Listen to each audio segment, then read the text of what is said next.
What is up, everybody? You are checking out the Uncensored Pro Wrestling Podcast. I'm your host, the Hot Commodity Ant C, and you are checking out our Attitude Years series recap. And today we are covering WWE Raw is War on Saturday Night Live, September 7th, 1998. And these Raws weren't really that good because they were preempted by US Open, which is a tennis tournament here in the States. And back then, that mattered more. So Raw's War was on a Saturday night, and we didn't see the likes of Stone Cold Steve Austin, Vince McMahon, The Undertaker, Kane, Sable, none of them. So this is going to be a very quick recap because not a lot happened in this show. We start out finding out that on Sunday Night Heat, Vince McMahon announced that at Breakdown in Your House, it will be the WWE Champion Stone Cold Steve Austin defending against both The Undertaker and Kane in a triple threat match.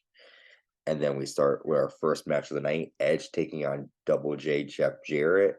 A decent match. During the match, Southern Justice came out, and Jeff Jarrett ends up nailing Edge with the guitar shot, and Edge gets a disqualification victory. After the match, Southern Justice showed the camera their business cards. Mark Canterbury is a great guy, so it's cool to see him and Dennis Knight in this role as sort of almost like bouncers for Jeff Jarrett. But Edge looked great here, but Jeff Jarrett blatantly nailing Edge with that guitar shot. So a sign of things to come. Next, we see Bradshaw defeating Darren Drozdov after Bradshaw rolls up Droz after using the ropes for leverage. And then after the match, Bradshaw hits Darren Drozdov with a clothesline from hell. Bradshaw looking huge and powerful here against Droz, and a good way to put him over. Next, we have Mark Mero with Jacqueline defeating Miguel Perez after a TKO. And not a lot of action here. Again, Jacqueline is still in her rivalry with Sable.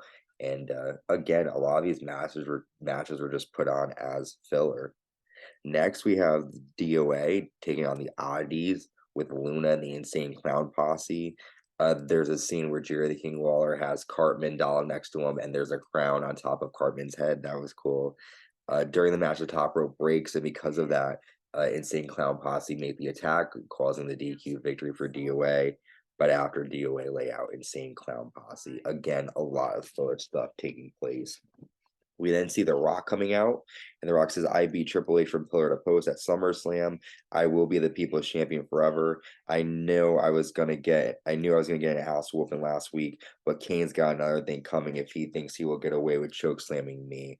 And he pretty much says, if you smell what The Rock is cooking. This is one of the first babyface promos of The Rock right now. It looks as if the Nation and The Rock are starting to have different ideas on their future.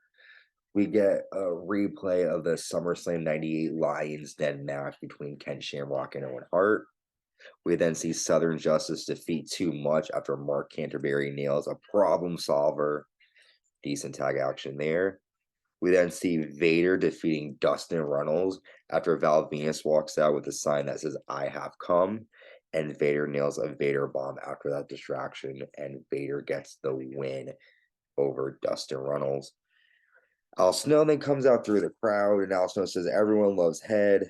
Sergeant Slaughter, Pat Patterson, and Gerald Briscoe then come out, and Al Snow officially calls them the Stooges.